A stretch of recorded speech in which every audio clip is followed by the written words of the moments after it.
పాశ్చాత్య సంపన్న దేశాలలో జెండర్ డిస్క్రిమినేషన్ ఇంకా ఉంది. దాని గురించి మీ అభిప్రాయం ఏంటి? దీనికి నేను వ్యతిరేకిస్తానండి మీ ప్రశ్న. ఎందుకంటే పాశ్చాత్య దేశంలో కాదు, భారతదేశంలోనూ ఇప్పటికీ ఉంది. నేను ఈ సంఘటన చాలా చాలా చెప్తాను. మా ఇంట్లోనే మా అక్క మా మరదలు ఇద్దరు ఒకటేసారి ప్రెగ్నెంట్ ఉన్నారనమాట. సో మా మరదలకి పాప పుట్టింది. సో పాప పుట్టింది అనగానే ఒకరు ఎక్స్ప్రెషన్ అనమాట, ఓ పాప పుట్టిందా ఇట్లా అనేసి. తర్వాత 15 days కి మా అక్కకు బాబు పుట్టాడా, this was the expression. So ఆ ఎక్స్ప్రెషనే చాలా మార్పు అనేది మనకు చూపిస్తుంది. ఓ పాప పుట్టిందా ఇలాగంటారు, బాబు పుట్టాడా అంటారు.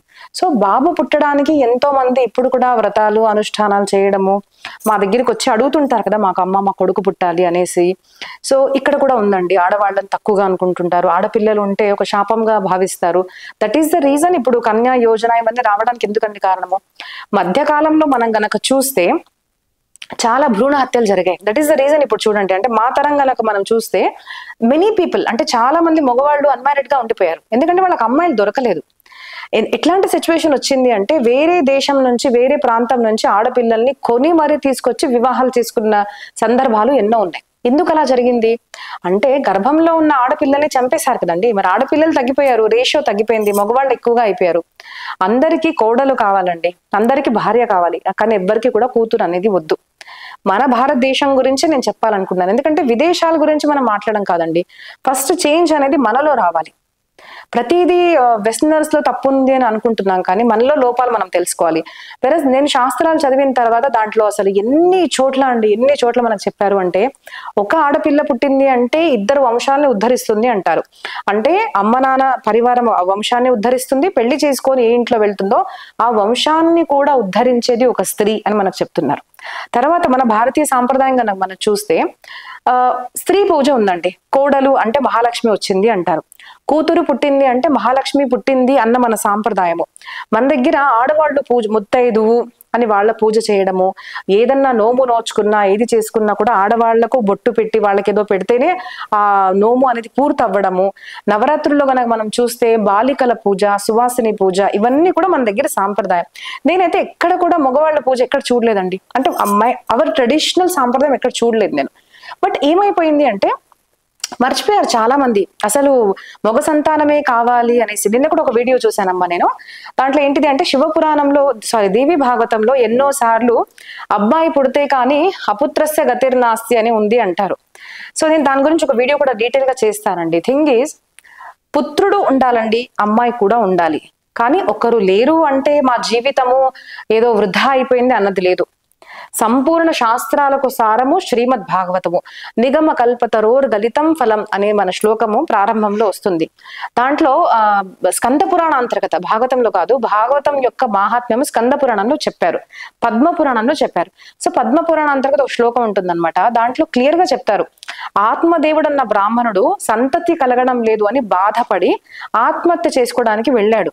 అప్పుడు ఏం జరిగింది అంటే, ఒక స్వామీజీ కనిపించారన్నమాట. ఎందుకు నాయన ఇలాగా సూసైడ్ చేసుకుంటావంటే, అపుత్రస్య గతిర్ నాస్తి, పుత్రుడు లేనిదే నాకు గతి ఎలా దొరుకుతుంది అనేసి అంటే, లేదు నాయన, సన్యాసే సర్వతా సుఖం అని చెప్పారు ఆయన. ఎప్పుడు స్కంద పురాణంలో చెప్తున్న మాట నేను. అక్కడ అలాగే ఉంటే, అవును నాయన నువ్వు కరెక్ట్ పని చేస్తున్నావు, పుత్రుడు ఉండాలి, పుత్రుడు లేనిది గతి లేదు అని ఎందుకు చెప్తున్నారు? వేరాజ్ దేవి భాగవతంలో పుత్రుడు లేకుంటే గతి లేదు అన్న చెప్పడము, ఆ కాన్సెప్ట్ కి నేను ఫస్ట్ అసలు ముందు కథ మనకు చెప్పాలి. అది దేవి భాగవతం ఇప్పుడు విషయం తీసుకొని మీకు చెప్పాను. ఎందుకంటే 8 times వచ్చింది అని ఒకరు కౌంట్ చేసి మరీ చెప్తున్నారు. పుత్రుడు ఉండాలండి, అమ్మాయి కూడా ఉండాలి. సమాజంలో ఏకంగా మనం చూస్తే రేషియో సమానంగా ఉంటేనే ఆడపిల్లలు పెళ్లిళ్ళు అవుతాయి, ఆడపిల్లలకి మగవాళ్ళు అవసరము, మగవాళ్ళకి ఆడవాళ్ళు అనేది అవసరము. అప్పుడే సంసారం అనేది జరుగుతుంది. కాబట్టి ఇద్దరూ అవసరము, పుత్రుడిలే అవసరం అనేది కాదు. మరి ఎక్కడ పుట్టాలి అంటే, ప్రతి ఇంట్లో మగవాళ్ళు పుట్టాలి అన్నది లేదు. తర్వాత ఇంకో సందర్భం మనకు శాస్త్రాల్లో ఏమొస్తుంది అంటే, ఇప్పుడు సపోజ్ మీకు అబ్బాయి లేడు అనుకోండి. సో ఒక ఆప్షన్ మనకు శాస్త్రాల్లో ఏం చెప్తారు, మీకు ఆడపిల్ల ఉంది, ఆ ఆడపిల్లకు వివాహం చేసిన తర్వాత, చేసే ముందు ఆ అబ్బాయితో మాట్లాడుకుంటారు. ఏంటిది అంటే, మీకు పుత్రుడు పుడితే మాకు ఇవ్వాలి. సో మీ కూతురుకి పుట్టిన పుత్రుడు, వేరే గోత్రంలో ఇస్తారు కదండి, అమ్మాయి పెళ్లి చేసుకున్న తర్వాత పుట్టిన పుత్రుడికి మీ గోత్ర నామాలతోనే, అంటే మీరు దత్తత తీసుకోవచ్చు, మీ వంశ పారంపర్యము మీ కూతురు ద్వారా పుట్టే కొడుకు కూడా ముందుకు తీసుకెళ్ళగలుగుతాడు అని మనకు శాస్త్రాల్లో చెప్పారు. So daughter has the DNA కదండి. చాలా మందికి ఇక్కడ ఏముంటుందంటే, మన మన పిల్లలు అంటే అబ్బాయి పిల్లలు మన పిల్లలు, కూతురు పిల్లలు అంటే మన పిల్లలు కాదు అంటారు. ఇలా నేను చాలా చూసానండి చిన్నప్పటి నుంచి. ఏంటిదంటే ఆడవాళ్ళు తక్కువ, ఆడవాళ్ళు ఏం చేయలేరు, ఇలాగ జరగడం వల్ల ఈ ఫెమినిజం అన్న కాన్సెప్ట్ వచ్చిందనమాట. చాలా మహిళలు చాలా సహించారు పరివారంలో. మన భారతదేశంలో వస్తే మహిళలు తక్కువ, కోడలు అంతే తక్కువ, కూతురు అంటే తక్కువ, కొడుకే ఉండాలి. వేరేస్ ఇప్పుడు నాకు ఎంతో మంది వాళ్ళ బాధలు చెప్పుకుంటారండి. అమ్మ మాకు కొడుకున్నాడు కానీ అసలు ఎన్ని సంవత్సరాలు ఎందుకు కొడుకుతో మాట్లాడి అంటారు. కొడుకుని కానీ ఏం చేసామమ్మా, అసలు వాళ్ళకి మాట్లాడడానికి కూడా మాకు టైం లేదు అంటారు. ఎంతో మంది మాకు అమ్మాయిలు చూసుకుంటున్నారు అన్న వాళ్ళు కూడా ఉన్నారు. సో శాస్త్రాలు చదవకపోవడము, శాస్త్రాలు అర్థం చేసుకోకపోవడము, లేదు అంటే హాఫ్ లెర్నింగ్, కొంచెం కొంచెం చదువుకోవడము, అపుత్రస్య గతిర్నాస్తి అన్నది బాగా కంఠస్థం చేసుకుంటారు. ఉదాహరణకు చెప్పాలి అంటే అన్నమాచార్య సినిమా అండి, అద్భుతమైన సినిమా. నేను ఎన్నో సార్లు చూశాను. ఆ సినిమాలో భక్తి గురించి ఎవరు మాట్లాడరు. ఏం కష్టాలు వచ్చినా మనకు అండుగా స్వామివారు ఉంటారని ఎవరు మాట్లాడరు. ఒక్క పదం ఉంటుందన్నమాట. ఏంటిది అంటే, కామన ఉంది అంటే మీరు మోక్షానికి అధికారి కాదు అన్నది ఒకటి వస్తుంది దాంట్లో. సో అది మాత్రం చూసి చాలా మంది నాకు వినిపిస్తారన్నమాట, మీకు కామన ఉంటే మీరు మోక్షానికి అధికారి కాదు కదా, సో మీరు మ్యారేజ్ చేసుకోండి, ఇట్లాంటివన్నీ బాగా గుర్తు చేసుకుంటారు. సో మనిషి ఎలాంటి వాడు అంటే, శాస్త్రాల్లో నిజంగా ఏది తీసుకోవాలి అది కాకుండా కొన్ని కొన్ని పదాలు స్వార్థ పదంగా తీసుకొని దాన్ని మాత్రం హైలైట్ చేసుకుంటూ వాడుకుంటూ ఉంటారు. వెరాజ్ ఆడపిల్లల గురించి, ఆడపిల్లలు కనడం గురించి కూడా చాలా మహాత్మ్యం మన దగ్గర ఉంది. అది తెలుసుకోవట్లేదు కదా, దట్స్ అ రీజన్. పురుష ఆధిక్య సమాజంలో స్త్రీల సమాన హక్కుల కోసం పరిమితులంటూ ఏమైనా ఉన్నాయా? అసలు మన సనాతన ధర్మ సాంప్రదాయం గనక చూస్తే స్త్రీ పొజిషన్ ఎక్కువ అండి ఎప్పటికన్నా. ఎందుకు అంటే నిజంగా చూస్తే మనము శివపురాణము, దేవి భాగవతము ఇవన్నిట్లో కూడా ఇద్దరికి సమానం స్థానమే ఇచ్చారు. ఎలాగా ఉదాహరణ చెప్పాలి అంటే, సృష్టి ఉద్భవించినప్పుడు మనుష్య ప్రారంభం ఎలా అయింది, మనుష్య జాతి ప్రారంభము అంటే శ్రీమద్ భాగవతంలో బ్రహ్మ నుంచి వచ్చినట్టు, శివపురాణంలో శివుడి నుంచి వచ్చినట్టు, దేవి భాగవతంలో దేవి అమ్మవారు విష్ణుమూర్తిని రచించి మళ్ళీ బ్రహ్మ నుంచి వచ్చినట్టు. సో వాళ్ళు బ్రహ్మదేవుడు అన్ని సృష్టిని రచించారన్నమాట, వివిధ సృష్టిని, ఋషిమునులు, చెట్లు, వృక్షాలు ఇవన్నీ కూడా వస్తాయి. దాని తర్వాత మానవుల్ని సృష్టించినప్పుడు బ్రహ్మదేవుడి శరీరం నుంచి ఒకటేసారి, ఒక సెకండ్స్ గ్యాప్ కూడా లేకుండా ఒకటేసారి మనుషతరూప అంటే ఒక ఆడ ఒక మొగ బయటికి రావడం అనేది ప్రారంభమైంది. అప్పుడు దాకా జరిగిన సృష్టి మొత్తం అంటే దేవర్షి నారదులు వారు, సనక్ సనందాదులు వీళ్ళందరూ కూడా సంకల్ప సృష్టి అనమాట. అంటే సంకల్పం అనుకోగానే వాళ్ళు ప్రకటమయ్యారు, దాన్ని సంకల్ప సృష్టి అంటారు. మైథున సృష్టి అంటే స్త్రీ పురుష కలయిక వల్ల పుట్టడము అనేది ఎప్పుడు జరిగింది అంటే, ఈ మను శతరూప వీళ్ళిద్దరు కూడా శరీరంలో నుంచి రెండు భాగాల నుంచి మను శతరూప అనేది ఒకటేసారి బయటికి రాగానే ఇక్కడ నుంచి జరిగిన సృష్టి మైథుని సృష్టి. కాబట్టి మను నుంచి పుట్టిన సృష్టి కాబట్టి మానవులు అని అనబడ్డారు. సో స్థానం ఎలా దొరికింది, ఫస్ట్ పురుషుడు తర్వాత స్త్రీ అన్నది కాదు, లేదంటే ఫస్ట్ స్త్రీ తర్వాత పురుషుడు అన్నది కాదు. దట్ ఈస్ ద రీజన్ అండి. నేను చాలా సంవత్సరాల నుంచి ప్రవచనాలు చెప్తుంటే నా దగ్గర ఆడవాళ్ళు వస్తుంటారు ఒక్కొక్కసారి, అమ్మ మీరు ఉమెన్ గురించి మాట్లాడాలి, కొంచెం మీరు సపోర్ట్ చేయాలి అంటే నేను ఒకటే అంటాను, సమాజంలో నేను చేసే కార్యము ధార్మిక ప్రవచనాలు ఏదైతే చెప్తానో అవి అందరికీ ఉంటాయి, ఆడవాళ్లకు మగవాళ్లకు ఉంటాయి. నేను ఆడదాన్ని కాబట్టి ఓన్లీ ఉమెన్ ఎంపవర్మెంట్ గురించి మాట్లాడము, లేదు అంటే ఓన్లీ ఒక స్త్రీ హక్కు గురించి మాట్లాడడం అనేది జరగకూడదు. మన శాస్త్రాల్లో ఎలా చెప్పారు అంటే ఇద్దరికి మాహాత్మ్యం ఉంది. కొన్ని ప్లేసెస్ లో పురుషుల ధర్మం వేరే ఉంటుంది, కొన్ని ప్లేసెస్ లో స్త్రీ ధర్మం వేరేగా ఉంటుంది.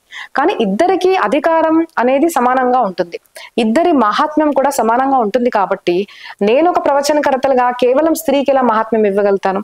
కాబట్టి నేను ఎప్పుడు అలాగా ఇవ్వనండి. ఇద్దరు ధర్మాల గురించి మాట్లాడతాను, ఇద్దరి అధర్మాలు ఏంటిది అది కూడా చెప్తుంటాను అనమాట. సో ఇద్దరు ఒకటేసారి రావడం వల్ల నేను ఎలా తీసుకుంటాను, లేదంటే మా గురుగారు ఎలా చెప్తారు అంటే, ఒక సృష్టి నడవాలి, ఒక పరివారం నడవాలి, సమాజం నడవాలి అంటే ఎంత మగవాళ్ళు అవసరమో అంతే ఆడవాళ్ళు అవసరము, ఎంత ఆడవాళ్ళు అవసరమో అంతే మగవాళ్ళు అవసరము. కాబట్టి ఒక్కరికి ప్రాధాన్యత అన్నది లేదు. అప్పటికి కూడా స్త్రీ యొక్క మహాత్మ్యం ఎక్కువ అని చెప్పాను కదండి ఇప్పుడు. మరి ఎందుకు అలా చెప్పాను? దర్ ఇస్ అ రీజన్ అనమాట, ఒక కారణం ఉంది. ఏమిటి అంటే కొన్ని చెప్తాను నేను. ఏంటిది అంటే, మొదట ఏం చెప్తారండి, పితృదేవో భవ కాదు మాతృదేవో భవ. ఇప్పుడు కూడా తల్లినికి నమస్కారం అట, తల్లి సంస్కారం యొక్క జనని అని అంటారు. సో తల్లి యొక్క సంస్కారము ప్రాముఖ్యత, మాతృదేవో భవ అని చెప్తారు. తర్వాత ఒక అబ్బాయి ఎవరన్నా సన్యాసం తీసుకున్నారనుకోండి, ఒక సన్యాసిగా ఉన్న అబ్బాయి తండ్రికి నమస్కారం చేసే అవసరం లేదు. తండ్రి అబ్బాయికి నమస్కారం చేయాలి, అంటే తన సన్యాసి కాబట్టి. అదే తల్లి అనుకోండి, ఆ తల్లికే ఆ అబ్బాయి నమస్కారం చేయాలి. అంత మహాత్మ్యం మన దగ్గర తల్లికి ఇచ్చారనమాట. అంటే తల్లి అంటే ఆడదే కదండి, కాబట్టి స్త్రీకి స్థానం అనేది ఎక్కువగా ఉంది. రెండవది, ఇప్పుడు నేను దేవి భాగవతం చెప్పడానికి మహారాష్ట్ర వెళ్తున్నానండి. సో ఆ దేవి భాగవతం చదువుతుంటే ఒకటి అనిపిస్తుంది. ఒక మాట ఏమనిపించిందంటే, సనాతన ధర్మంలో దేవి భాగవతం అని ఉంది. దేవి స్త్రీ చరిత్ర